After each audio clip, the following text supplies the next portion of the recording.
Mr. Chair, yes or no? Davao style. Do not ask me to answer yes or no. You are not an investigator. Mr. Chair, tayo po ay nasa investigasyon kasalukuyan, Yes, Mr. but you Chair. are not an investigator. Why are you asking me to answer Mr. Chair, yes or no? tinatanong ko lang naman.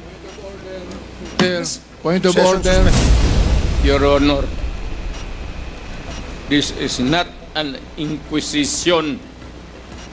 It's a democratic process of investigation. Okay, thank you. As mayor, masasabi nyo na naging safe ang Davao sa panahon nyo?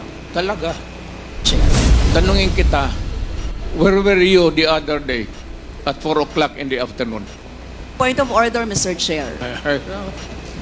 Yan nga sinabi ko.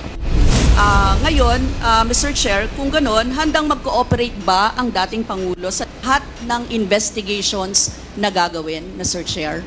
All investigations. What do you mean by lahat? How many investigations do you think that I have to participate? Point of order again, Mr. Chair. Yung former president ba ay willing na mag-cooperate sa investigation sa ICC? Kaugnay dito? ICC, ma'am. I'm asking the ICC to hurry up, and if possible, they can come here and start the investigation tomorrow.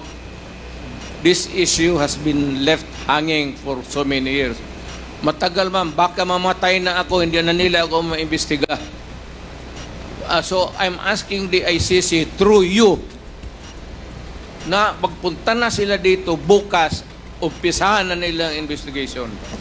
And if I am found guilty, I will go to prison and rot there for all time.